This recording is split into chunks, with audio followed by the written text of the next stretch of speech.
सलाम व्यूअर्स। आपने देखा होगा मैंने एक वीडियो बनाई थी ब्लैकआउट के ऊपर। जब पाकिस्तान में ब्लैकआउट हुआ था बहुत ही अजीब सूरत हाल थी, गैर मामूली हालात थे वो। और इत्तेफाक से उस वक्त मैं वीडियो अपलोड कर रहा था और जैसे ही मैंने वीडियो अपलोड की मैंने क्लिक किया था और उसके बाद ब्लैकआउट हो गया। तो उसके ऊपर हमने काफ़ी बातें की थी और जो जो उसके हवाले से हमारे पास पहले से रिपोर्ट्स थी, पहले से ख़बरें थी, हमने आपको वो भी बताई। और जिन्होंने वो वीडियो बहुत गौर से देखी तो उनको मेरी बात याद होगी कि उस वीडियो में मैंने कहा था कि मेरे पास एक ख़बर थी यूएस के हवाले से। और जिन्होंने वीडियो देखी उन्होंने मुझसे तज़किरा भी किया। उन्होंने मुझे बताया कि आपने जिस वीडियो में ये बात की थी और वो इस वक्त वो सिचुएशन पेश आई, तो मैं बताता हूँ कि वो क्या सिचुएशन थी। जिन्होंने वीडियो नहीं देखी और जो यही वाली वीडियो देख रहे हैं तो उनको मैं बताऊँ कि मैंने उस वीडियो में कहा था कि जब ये ब्लैकआउट हुआ तो मैंने कहा कि इस ब्लैकआउट से 3 महीने पहले मुझे एक रिपोर्ट थी, मेरे पास न्यूज़ थी, एक प्लेटफॉर्म से मुझे न्यूज़ मिली थी कि यूएस में ब्लैकआउट होने का ख़तरा है और बहुत शदीद ब्लैकआउट होगा ये वाला। और उस हवाले से जो लिंक था वो भी मैंने वीडियो में आप लोगों को दिखाया था और उसके साथ साथ उस लिंक को मैंने शेयर भी किया था। और उसमें यही सब बातें तस्करे में थी उस लिंक के ऊपर कि यूएस में जो इलेक्ट्रिसिटी का सिस्टम है वो बहुत ही जो है वो बेकार बोगस हो चुका है और उसमें ऐसी तब्दीलियों की ज़रूरत है कि नए इक्विपमेंट आएँ और नई चीज़ें उसमें आएँ, क्योंकि कभी भी अगर कोई ऐसी सिचुएशन पैदा होगी तो बहुत ही एक्सटेंडेड पीरियड का ब्लैकआउट हो सकता है। तो अब जिन्होंने वो वीडियो देखी है या जो देखना चाहते हैं वो जाके उसको देख लेंगे, तो वो जो बातें मैंने उस वक्त वहाँ पे की थी वो उनको पता चल जाएगी। उसके साथ साथ मैंने एक बात और की थी कि एक थ्रेट भी था यूएस को किसी और मुल्क के ज़रिए कि उनके पास एक ऐसी technology EMP, electromagnetic pulse generation की एक टेक्निक, जिसके थ्रू क्या हो सकता है कि इलेक्ट्रोमैग्नेटिक एक्टिविटी को ब्लॉक किया जा सकता है, जैम किया जा सकता है। तो इस थ्रेट को मद्देनज़र रखते हुए भी उस खबर में ये बात शामिल थी कि अगर ऐसा कोई थ्रेट आए या ऐसी कोई हैकिंग हो जाए, क्योंकि आपको पता है तमाम चीज़ें जो हैं वो कंप्यूटर से कंट्रोल होती हैं, इंडस्ट्रीज़ कंप्यूटर से चलती हैं, डैम्स कंप्यूटर से मॉनिटर होते हैं। वो कंप्यूटर के डिफरेंट फीचर्स होते हैं और डिफरेंट तरह के अलग तरह के कंप्यूटर होते हैं, लेकिन काम सारा कंप्यूटर से ही होता है और वो भी नेटवर्क पे होते हैं। तो अब जो लोग आईटी के हैं और जो लोग वैसे भी जनरल नॉलेज रखते हैं कंप्यूटर्स की, उनको पता है कि जब कोई चीज़ कंप्यूटर पे है और वो नेटवर्क भी रखती है तो वो कॉम्प्रोमाइज़ हो सकती है। तो इसको मद्देनज़र रखते हुए ये बात उस रिपोर्ट में दर्ज थी कि ऐसा भी हो सकता है कि कोई ऐसा साइबर हमला हो यूएस के डैम्स में जिसमें पानी में जहर मिला दिया जाए। ये बात भी उसमें थी। अब मैं बातें और खोल के इसलिए बता रहा हूँ कि ये सब चीज़ें उसी तरह हो रही हैं। और उसमें ये जो यूएस में ब्लैकआउट की सिचुएशन थी इसका तो बहुत वाज़ेह ज़िक्र था और इस थ्रेट का भी ज़िक्र था कि ऐसा हो सकता है। अब आप देखें उसके बाद फिर पाकिस्तान में हुआ, फिर ईरान में हुआ और दीगर ममालिक में हुआ और बहुत से ममालिक ने एक वार्निंग, एक अलर्ट भी जारी की अपने सिटीज़न्स को और कहा कि अगर ऐसी कोई सिचुएशन पैदा हो जाए तो आपके पास क्या उस वक्त सूरत हाल होगी। अगर एक ही वक्त में आपके सिग्नल चले जाएँ, आपका नेटवर्क चला जाए, आपकी लाइट चली जाए उसी टाइम पे, तो आप क्या करेंगे? आपको कैसे डायरेक्शन मिलेगी कि कंट्री में इस वक्त क्या हुआ है, क्या सिचुएशन है? तो उसके लिए बहुत सी कंट्रीज़ ने रिकमेंड किया था सिटीज़न्स को कि ऐसे ऑल्टरनेटिव मेथड्स की तरफ आप शिफ्ट हो जाएं जिसमें सोलर्स आते हैं, ठीक है, रेडियो की बहुत ज़्यादा ताकीद की और अंदर ही अंदर ये बातें हो रही हैं। कहा जाता है कि आप ऐसी सिचुएशन के लिए आपके पास कोई ना कोई उस वक्त राइट अवे आपके पास कोई टूल हो, कोई ऐसी चीज़ हो जिससे आप पता लगा सकें कि हमें आगे क्या करना है। ये सब बातें उस वीडियो में हुई थी। अब आप देखें कि अभी 6-7 दिन पहले यूएस में टेक्सास में, आपको पता है बहुत बड़ा स्टेट है यूनाइटेड स्टेट्स का एक पार्ट है टेक्सास और बहुत बड़े रकबे पर है वो।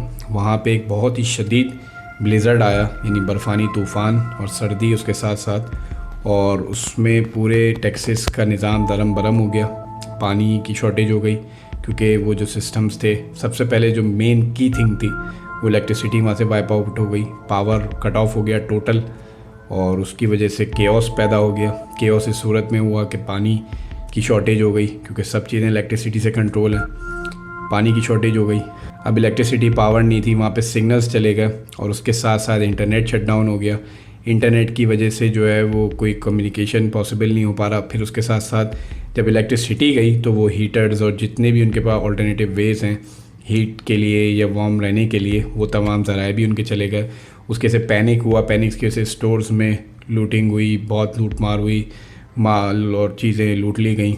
और अनाज और ये तमाम चीज़ें, स्टोर्स खाली हो गए बिल्कुल, और एक बिल्कुल पैनिक की सिचुएशन आ गई और वही केओस की सिचुएशन पैदा हो गई जो होनी है इन सूरत में हो सकती है कि जब आवाम के पास कोई गाइडलाइन ना हो, टोटल कट ऑफ हो जाए, पुरानी दुनिया में चले जाएं। क्योंकि ब्लैकआउट एक ऐसा साइबर हमला आप इसे कह लें, या एक ऐसी आप इसको एक ऐसी प्रॉब्लम कह लें, एक ऐसी मुसीबत कह लें कि ये आपको एक सेकंड में पिछली दुनिया में ले जाती है। यानी जिस दुनिया से हम आए, यानी हमारे बचपन का टाइम, वहाँ तो थी इलेक्ट्रिसिटी, लेकिन जो हमारे बुज़ुर्गों ने वक्त देखा और जो हम लोगों ने भी बचपन में देखा कि जब लाइट चली जाती थी तो उस वक्त जो सिचुएशन पैदा होती थी वही सिचुएशन पैदा हो जाती है। तो ब्लैकआउट, और ब्लैकआउट सिर्फ ब्लैकआउट नहीं, साथ में सिग्नल्स का जाना, साथ में नेटवर्क का चले जाना, तो ये तमाम चीज़ें जो हैं तशवीशनाक हैं। तो ये बिल्कुल वैसी का वैसी हुआ। अब मुझे जो हैरत है यहाँ पे, जो मैं इस वीडियो में आपसे बात करना चाह रहा हूँ, एक तो ये आप देखें ऑथेंटिसिटी कितनी थी हमारी ख़बर की कि वो वैसे ही हुई, और जिन्होंने वीडियो देखी वो ज़रूर शॉक हुए होंगे कि हमने इस चीज़ का जिक्र किया था।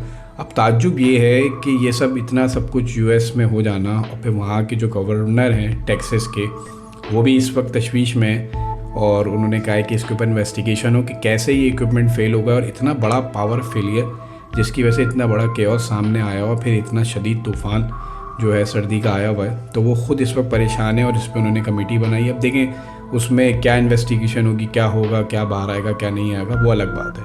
जबकि ये ख़बर आज से तकरीबन 2 हफ्ते पहले मैं कहीं से पढ़ के वीडियो बना रहा हूँ, और उस वीडियो में मैं ये कह रहा हूँ कि मुझे ये 3 महीने पहले पता थी ये बात। तो जब मैं वीडियो बना रहा था तो उस वक्त भी 3 से 4 महीने पहले वो ख़बर मुझे पता थी। तो मैं यहाँ ये बैठ के ये बात जानता हूँ, तो जिस स्टेट में ये होना था, जिस एरिया में ये होना था, वहाँ किसी को कुछ पता ही नहीं चला। वहाँ वो जानते ही नहीं थे कि ऐसा कुछ हो सकता है। जबकि ये ख़बर मुझ तक पहुँच गई पाकिस्तान में, तो यूएस में किसी को नहीं पता चली ये बात। तो ये कितनी हैरत की बात है ये। और उस ख़बर में, उस आर्टिकल में, उस वीडियो में आप जाके देखेंगे ये बात हो रही है, और उसमें मैंने वॉइस ऑफ अमेरिका का भी आपको पेज दिखाया। तो उसमें ये बात हो रही है कि इन इक्विपमेंट्स को अपग्रेड करने की ज़रूरत है।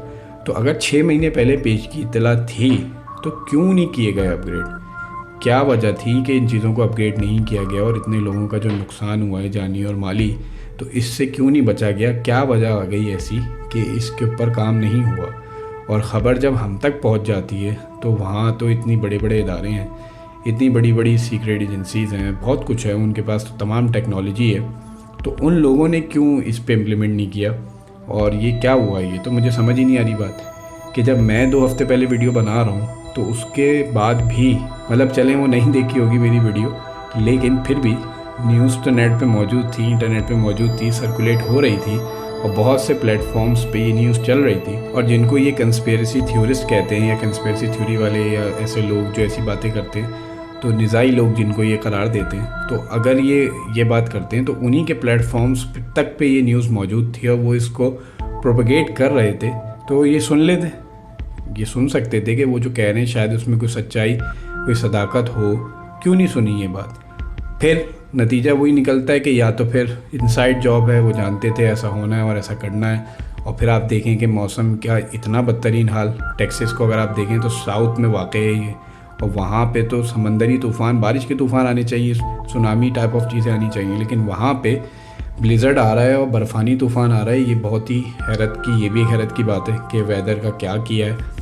और आप देख सकते हैं मैंने 3 वीडियोस वेदर नोटिफिकेशन पे ऑलरेडी बनाई हुई हैं हार्प के ऊपर, जिसमें डिटेल में मैंने आपको बताया है कि किस तरह वेदर मॉडिफाई होता है, किस तरह क्या क्या एलिमेंट्स जो है वो उनको पता है, और किन किन चीज़ों के ऊपर काम होता है, किन किन चीज़ों को मॉडिफाई किया जाता है, और किस तरह ये पूरा आइडिया पॉसिबिलिटी के साथ इम्प्लीमेंट होता है और वेदर मॉडिफाई हो जाता है, और किस तरह वेदर को ट्रांसपोर्ट किया जाता है। तो अगर आपको ये देखना है तो आप वो वीडियोस देख सकते हैं, ऊपर लिंक भी आ रहा होगा, तो वहाँ जाके आप ये वीडियो देख सकते हैं। बहरहाल ताज्जुब की बात है, अजीबोगरीब वाक़यात हो रहे हैं, बहुत ही अनसर्टेनिटी का दौर है, कुछ भी हो रहा है रोज़, पता ही नहीं चल रहा कि कब क्या हो जाए। तो ऐसे में बस यही है कि जो चीज़ें हमने उस वीडियो में भी डिस्कस की थी कि ऐसी सिचुएशन अगर यहाँ भी होती है और कहीं भी होती है दुनिया में, किसी भी क्राइसिस की वजह से या जानबूझ के या किसी अटैक में, लेकिन हम लोगों को बहरहाल तैयार रहना चाहिए हर चीज़ के लिए। ऐसे इक्विपमेंट्स हम अपने घर में रखें, एक मेडिकल किट रखें, एक ऐसी चीज़ें रखें हम लोग कि अगर ऐसी सिचुएशन आ जाए, अल्लाह ना करे आए, लेकिन अगर आ जाए तो हमारे पास वक्ती तौर पे कोई ना कोई हल हो और हम घबराहट का शिकार ना हो। तो इसी तरह वीडियोस को देखते रहिए। वीडियो पसंद आई है तो ज़रूर बताइएगा, लाइक कीजिएगा वीडियोस को। और जो सिलसिला सीरीज़ चल रही है उसी तरह चलती रहेगी, और जो वीडियोस अब आनी है वो आती रहेंगी इसी तरह जो मौजूआत पे चल रही हैं। तो इसी तरह वीडियोस देखते रहिए, हमारा साथ दीजिए। Thanks for watching.